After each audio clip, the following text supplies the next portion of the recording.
예, 말씀드린 대로 오늘이 올해 2021년도 마지막 주일 예배입니다. 물론 이번 주 금요일 날 우리 12월 21일 날 송구영신 예배가 있기는 하지만 주일로는 이제 오늘이 마지막이죠. 여러분들 한 해 어떠셨습니까? 뭐 좋은 일도 있었고 또 어려운 일도 있었고 어려운 상황 가운데 있을 때는 야, 이렇게 힘들까 어려울까 이렇게 나만 이렇게 어려울까 이제 이런 생각 또 어떻게 해야 될지 알 수도 없고 뭐 그런 상황 가운데 있었던 것이 사실입니다. 근데 이렇게 돌이켜 보면 이렇게 돌이켜서 한 해를 돌아보면 이것이 하나님의 은혜였구나라고 이렇게 고백할 수밖에 없습니다. 하나님의 은혜 때문에 한 해를 잘 감당할 수 있었다 이렇게 고백할 수밖에 없습니다. 작년 이맘때에 제가 작년 이맘때에는 올해 그러니까 2020년도에는 2021년도 교회 사역을 이렇게 계획을 할 때는 아마 올해가 되면 2021년이 되면 2021년 하반기가 정도가 되면 이제는 그 완전히 예전의 그 상황으로 돌아올 거다 이렇게 예상을 하고 또 그렇게 사역 계획도 이렇게 잡아봤습니다. 그런데 뭐 그 변이라는 게 뭐 델타 변이, 오미크론 변이, 뭐 지금도 뭐 ING죠 오미크론 같은 경우에는 막 이제 이런 것들이 나오면서 좀 좋아질만 하면 또 어려워지고 또 좋아질만 하면 또 어려워지고 또 막 이렇게 조심해야 되고 이제 그렇게 되면서 좀 예상하고 많이 이렇게 빗나가고 좀 그렇게 된 것 같습니다. 내년 계획을 좀 잡아야 되는데 아직도 지금 갈팡질팡 하고 있습니다. 예, 여러분들 올해는 어떠셨습니까? 내년 계획을 세우셨나요? 뭐 어제가 오늘 같고 오늘이 내일 같고 지금 뭐 할 일도 많고 바쁜데 무슨 계획입니까? 뭐 이제 이렇게 이러실 수 있습니다. 제가 요거는 하나 제가 좀 잔소리하는 거 싫어하고 잔소리 듣는 것도 싫어하고 그러는데 제가 요거는 잔소리를 좀 이렇게 좀 드려야 되겠습니다. 제가 어릴 적에 우리 집사님들 보시면 특히 여자 집사님들 밥하기 전에 이렇게 쌀을 이렇게 조금씩 이렇게 떼내세요. 그걸 이제 성미라고 그러죠. 예, 제가 그런 걸 봤습니다. 그래서 성미라고 그러는데 뭐 요즘에도 그렇지 않습니까? 우리가 재정을 떼어서 11조도 드리고 또 헌금도 주일 헌금도 드리고 그렇습니다. 마찬가지로 저희들이 시간을 떼서 하나님께 드릴 필요도 있습니다. 물론 온 가족이 다 모여가지고 뭐 기도도 하고 예배도 하고 뭐 한 해를 돌아보고 기도로 내년을 준비하고 그럴 수 있으면 제일 좋겠죠.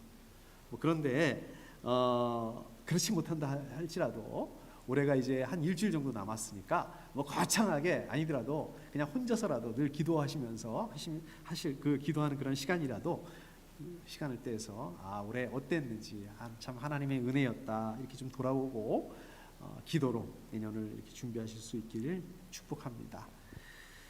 오늘 말씀 이제 성경 읽기 말씀으로 돌아왔습니다. 스바냐 말씀이죠. 예, 스바냐 말씀에 대해서는 우리 지난 주간에 우리 임승환 목사님께서 유튜브 동영상 이렇게 올려주셨죠. 여러분 다 보셨을 겁니다. 오늘 아침에 우리 성경 공부 시간에 또 스바냐에 대해서 나누었습니다. 스바냐라는 성경 그 제목 책 제목은 어디서 왔다고 그랬습니까?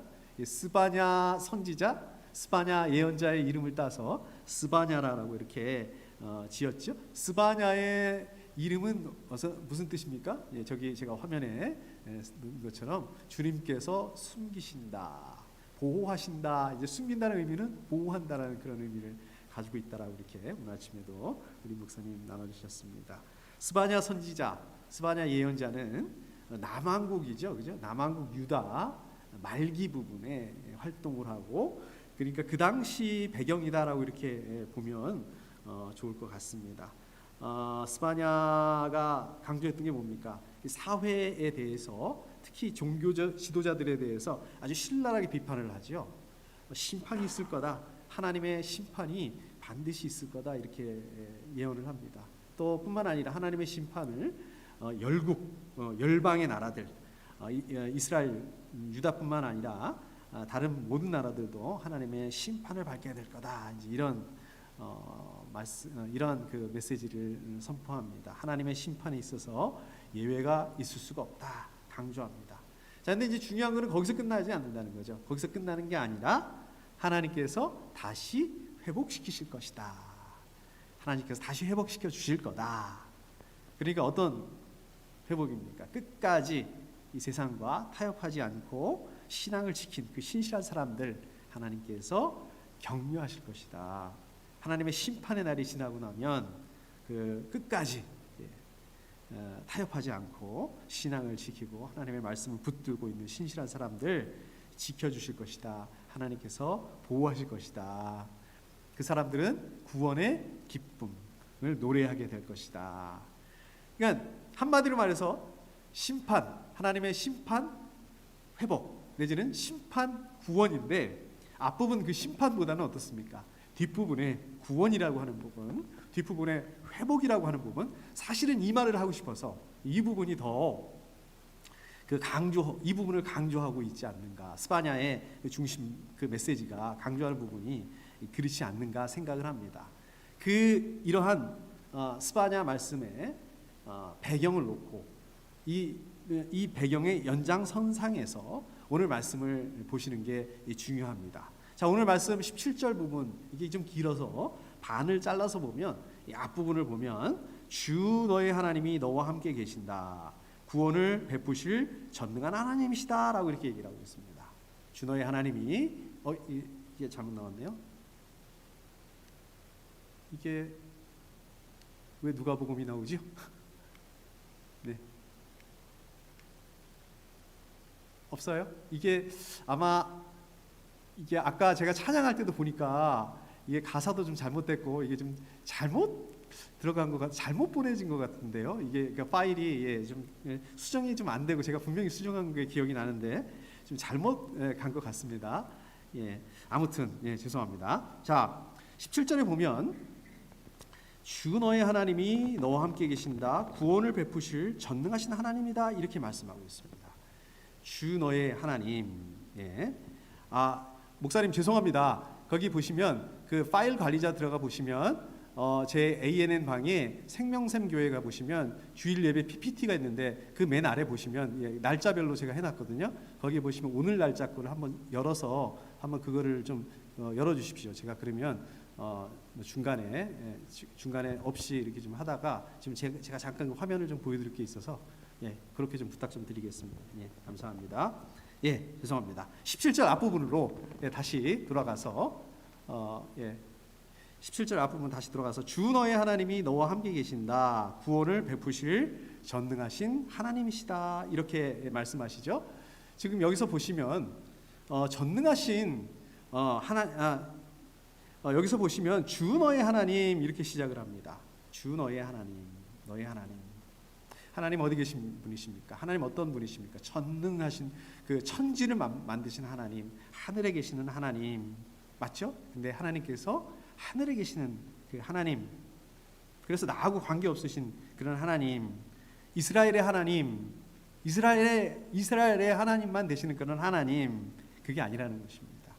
하나님은 다른 누구의 하나님이 아니다. 나와 관계 없는 다른 누구의 하나님이 아니라 오직 나의 하나님이다. 너의 하나님이다. 주 너의 하나님 이렇게 말씀하고 있습니다. 하나님과 하나님 백성들과의 그러한 인격적인 관계를 말씀하고 있습니다. 자, 그 다음에 보면 너와 함께 계신다.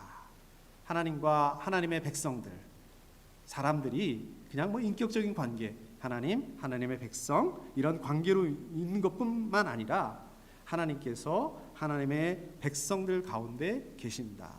하나님의 백성들 가운데 내주하시고 동거하신다. 너와 함께 계신다. 너와 함께 계신다. 원어적인 의미를 보게 되면 사람들의 중앙에 계신다.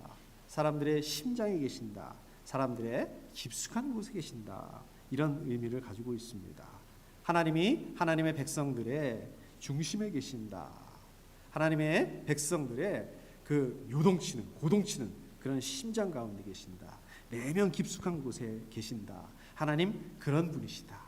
하늘에만 계신 뿐만 아니라 하나님과 이 사람들과 그렇게 가까이 계시는 분이시다라는 그런 말씀입니다. 하나님께서 저와 여러분들 우리 사람들에게 함께 하신다는 말씀입니다. 자, 그러면 하나님께서 왜 이 사람들과 이렇게 관계를 맺으시고 또 왜 사람들 가운데에 거하신다 그렇게 말씀하고 있을까요? 왜 그러시는 걸까요? 그 다음에 보면 이유를 알 수 있습니다. 구원을 베푸실 전능하신 하나님이시다. 구원을 베푸실 전능하신 하나님. 구원을 베푸시기 위해서 그러신다는 거죠.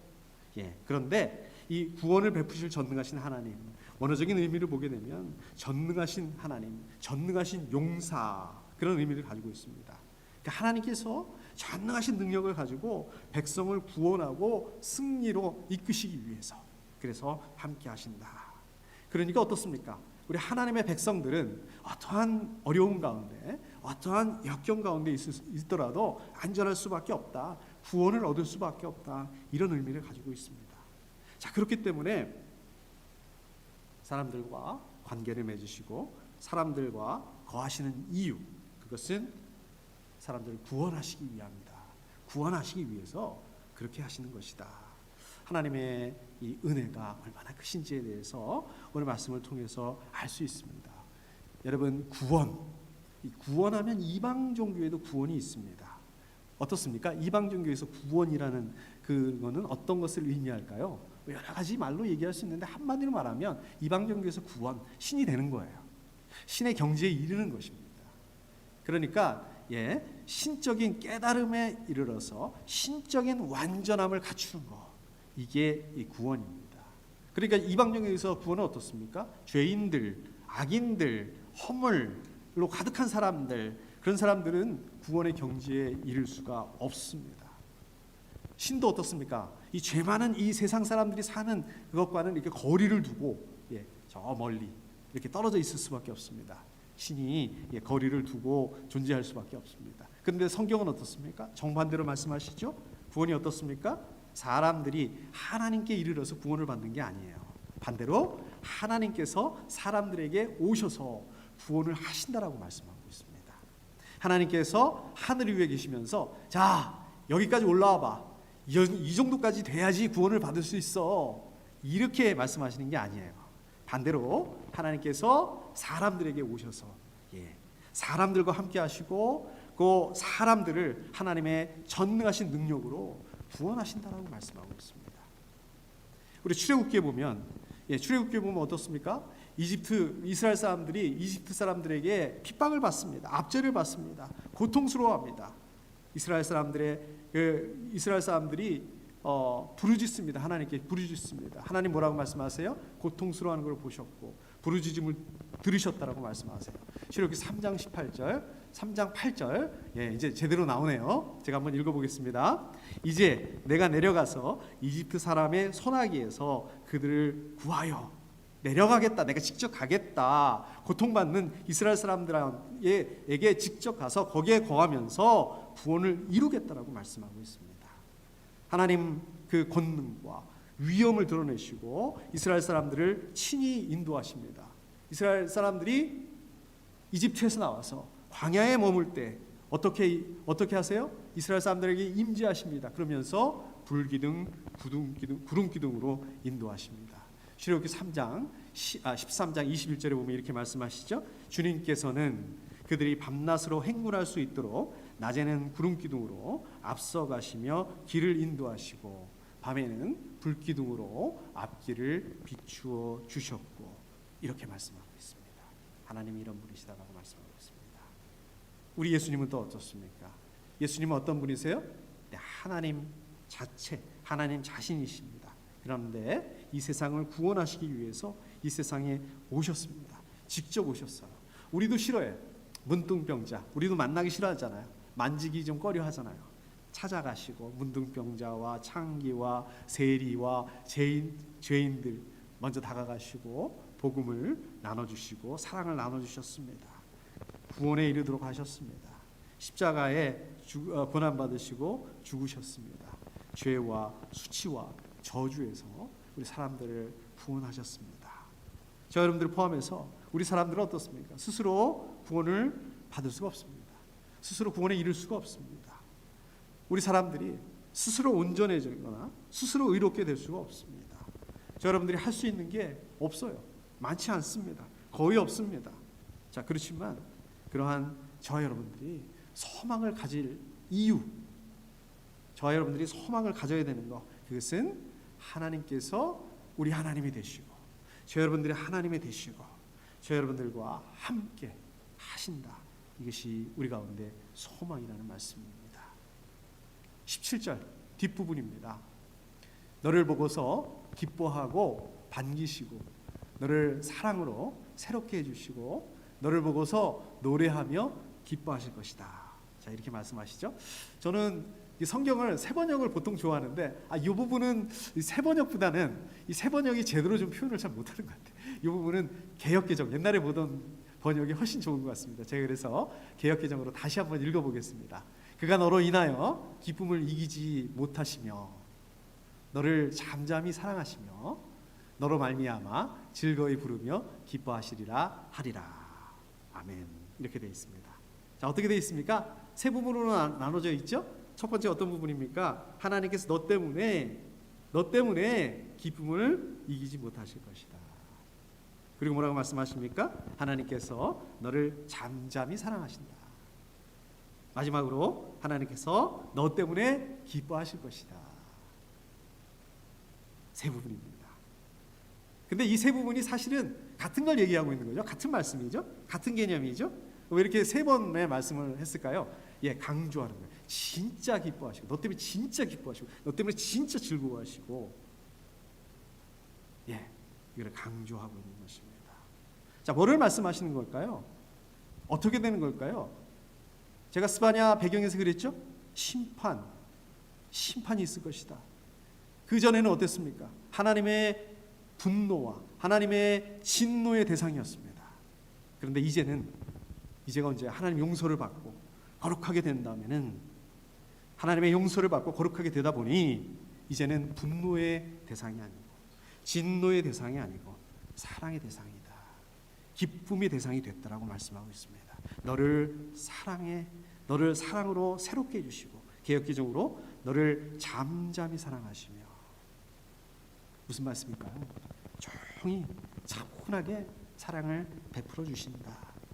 원어적인 의미로 보면 조금 다릅니다. 하나님께서 베푸시는 그 사랑 안에서 하나님께서 스스로 만족하시고 기뻐하시고 조용히 그 사랑을 향유하신다. 이런 의미를 가지고 있습니다. 사람들을 향한 하나님의 사랑, 사람들을 향한 애틋함, 그것을 말씀하고 있습니다. 우리 사람들을 향한 하나님의 사랑이 얼마나 큰가. 그 사랑 때문에 하나님께서 스스로 만족하시고 스스로 기뻐하신다. 이거를 보여주시고 있는 말씀입니다. 17절 앞부분에서 어땠습니까? 전능하신 하나님, 구원을 베푸실 하나님 그랬는데 그 하나님이 17절 뒷부분을 오면서 구원을 베푸시는 아버지, 사랑으로 자녀를 대하시는 아버지, 이러한 이미지로 바뀌고 있어요.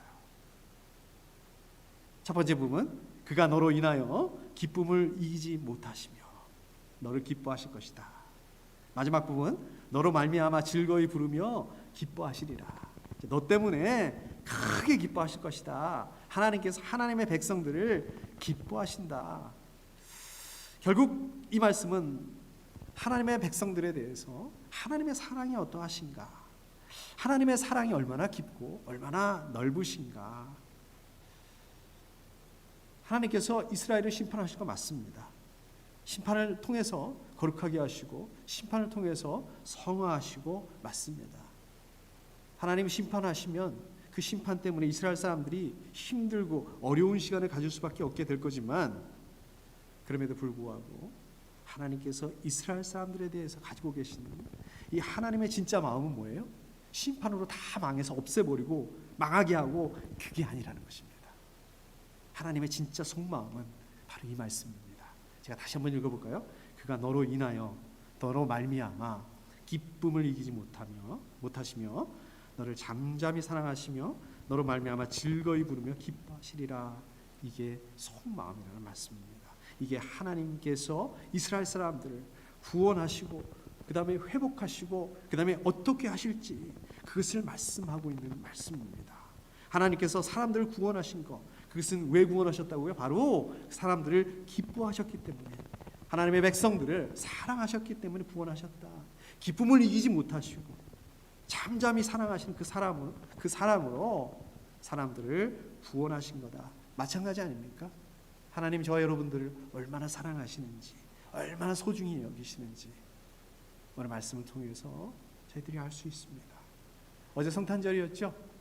그 뉴스를 보니까, 뉴스가 아니라 이제 저희 집사람 얘기를 들어보니까 하나님 믿지 않는 사람들도 술을 마시면서 그 코로나 와중에도 성탄절 크리스마스 파티를 하면서 축하했다고 그래요. 뉴스를 보니까 그 절이죠. 예, 절에서도 이렇게 성탄 추리를 했다라는 그런 한국 뉴스를 제가 봤습니다. 또 뉴스를 보니까 그 산타클로스가 이 중남미의 가난한 어린이 아이들에게 선물을 나눠줬다는 그런 뉴스도 나왔습니다. 성탄절은 의미가 있는, 모든 사람들에게 이 모양 저 모양으로 의미가 있습니다.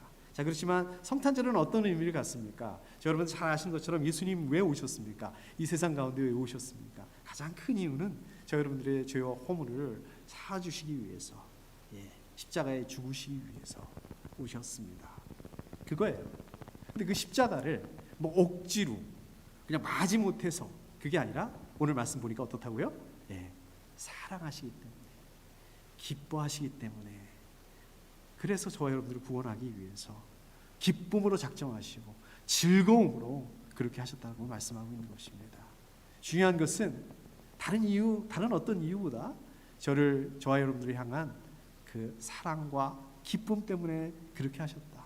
저 여러분들을 사랑하심으로써, 그 사랑을 완성하심으로써 그렇게 하셨다는 말씀입니다. 하나님께서 저 여러분들을 얼마나 사랑하시는지, 얼마나 기뻐하시는지 오늘 마음을 통해서, 오늘 말씀을 통해서 그 하나님의 마음을 엿볼 수 있습니다. 저 여러분들 이런 하나님의 마음을 알아야 합니다. 왜 알아야 될까요? 이 하나님의 마음을, 이러한 마음을 알 때에 저 여러분들의 사명감이 아니라 내가 그래도 그리스도인인데 이런 책임감이나 이런 의무감이나 하나님 명령하셨으니까 이 명령이 아니라 우리가 이런 하나님의 마음을 알 때에 정말 감사함으로, 기쁨으로 하나님을 기쁘게 하실 수 있다는 것입니다. 오늘 말씀 정리하도록 하겠습니다. 제가 사진 하나 보여드리겠습니다. 어떠세요? 이게 누군지 혹시 예상하실 수 있으시겠습니까? 금방 아시겠죠? 그렇습니다. 제가 제 큰아이 어릴 적 사진입니다. 머리를 보면은 파마를 했는데 제가 정확하게 기억은 나지는 않지만 저게 아마 어디 가서 이를 옮아와가지고 그 이 잡는다고, 미장원에서 파마를 하면 이 잡는다고 아마 그래서 파마를 한 것 같고요. 그냥 얼굴 그 원판이, 판때기가 저를 닮아가지고 넓적합니다. 뭐 가리면 달걀하고는 관계가 없죠. 직사각형으로 생겼는데 직사각형이 이렇게 옆으로 누운 직사각형입니다. 이 코는 저희 집사람 닮아가지고 거의 없어요.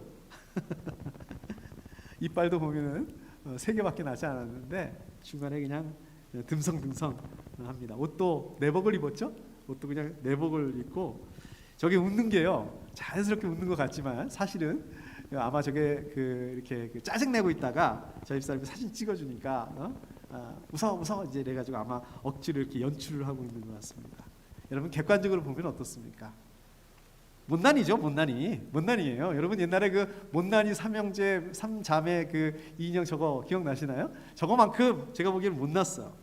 근데 저는 개인적으로 아까 제 딸의 그 사진을 처음 보았을 때, 오늘 스파냐 3장 17절 말씀, 특히 이 뒷부분이 생각이 나더라고요.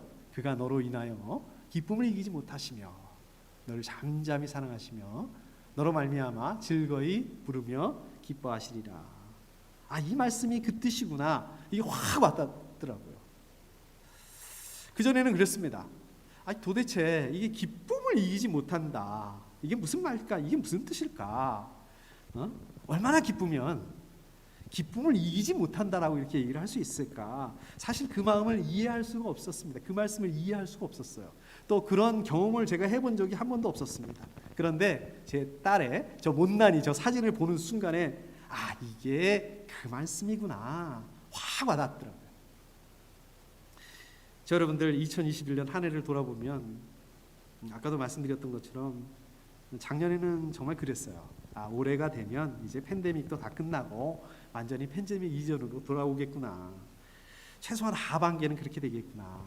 그런데 이거는 뭐 델타의 오미크론의 듣도 보도 못한 계획대로 안 됐습니다. 잘 안 됐어요. 모든 게 계획을 세운 거하고 관계없이 갔던 것 같습니다. 어떤 면에서는 굉장히 무기력하게 지나갔다. 겨우겨우 버텼다. 뭐 이렇게 평가할 수 있을 것 같아요. 100점 만점으로 주면 몇 점이나 줄 수 있을까요? 글쎄요, 뭐 저의 눈으로, 저와 여러분들의 눈으로 보더라도 이게 이러니 하나님의 눈으로 보면은 이게 어떨까? 우리 눈으로 봐도 이거는 뭐 낙제점인데 어떠실까? 이런 생각을 하게 됩니다. 자, 그런데 하나님께서 그러한 저와 여러분들에게 그가 너로 말미암아 기쁨을 이기지 못하시며, 여러분 상상이 가시나요? 하나님께서 천지를 만드신 그 하나님께서 너로 말미암아, 저 여러분들로 말미암아 기쁨을 이기지 못하시며, 바로 저 여러분들 때문에 저 여러분들 한 해 2021년 돌아가 보면 뭐 한 것도 없고 잘한 것도 없고 근근히 버틴 게 단데 뭐 잘해서가 아니라 그냥 저 여러분들 존재 자체 때문에, 하나님의 자녀라는 그것 때문에 그냥 너를 잠잠히 사랑하시며, 무슨 어마어마한 일이 있던 것도 아닌데, 내년을 봐도 그렇게 뭐 어마어마한 일이 있을 것 같지 않은데 확실한 건 하나 있죠. 올 한 해 하나님께서 저 여러분들 잠잠히 사랑해 주셨다. 오늘 말씀처럼 올 한 해 그 하나님의 잠잠하신 그 사랑 안에 보호하심에 있었다. 그리고 내년 역시 하나님께서 확실한 거는 그 잠잠한 사랑 안에 있게 해주실 것이다. 여러분들이 그 사랑 안에 있을 거다. 그 자체가 소망이 되는 것 같습니다. 제가 엊그저께 성탄 인사, 뭐 내년 인사 이런 걸로 막 카톡들이 많이 오고 저도 보내고 그렇지 않았습니까? 신약 교수님한테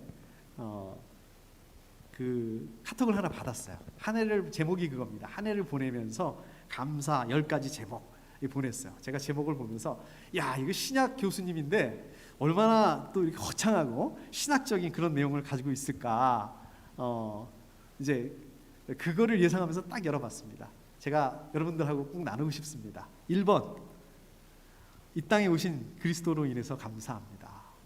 역시 신약 교수님이니까. 2번, 제가 실수가 많지만 은혜로 큰 사고 없이 한 해를 마무리한 것에 대해서 감사드립니다. 3번, 가족 모두가 건강한 것에 대해서 감사드립니다. 4번, 아내가 아마 사모님이 일하시나 보죠? 일 잘 감당할 수 있어서 감사합니다. 5번, 아들이 학업 공부 잘할 수 있어서 감사합니다. 6번, 한 해 동안 티칭, 설교, 저술 사역 잘 할 수 있어서 감사합니다. 7번, 추운 날씨에도 따뜻한 집에서 지낼 수 있게 돼서 감사합니다. 8번, 겨울방학을 해서 오전에 하나님의 말씀을 묵상할 수 있는 시간을 더 많이 가질 수 있게 해서 감사합니다. 9번, 주변에 귀한 분들 주셔서 교제할 수 있어서 감사합니다. 10번, 예수 그리스도 안에서 영원히 있음으로 인해 감사합니다. 어떻습니까? 뭐 거창한 거 아니잖아요. 이 정도는 저 여러분들도 할 수 있지 않겠습니까? 아직 올해가 일주일 남았습니다. 한번 돌아보면서 우리가 이렇게 감사 제목을 생각해보고 우리가 좀 우리의 입으로, 우리의 말로 감사하는 것은 중요한 것 같습니다. 그가 너로 말미암아 기쁨을 이기지 못하시며 너를 잠잠히 사랑하시며. 여러분들 이게 하나님의 마음, 여러분들을 향한 이 하나님의 마음을 기억하셔야 됩니다. 이게 왜 중요하느냐? 저 여러분들 또 우리 생명생 교회가 이것을 기억할 때 우리가 사명감이 아니라 책임, 의무, 명령 그것 때문이 아니라 우리도 감사함으로, 기쁨으로 하나님을 기뻐하실 수 있게 하기 때문에 그렇습니다. 내년 2022년도 하나님을 기쁘게 하시고 기쁘게 하실 수 있으리라 믿습니다. 여러분 2021년 한 해 동안 수고 많으셨습니다. 잘 감당하셨습니다. 여러분 축복합니다. 함께 기도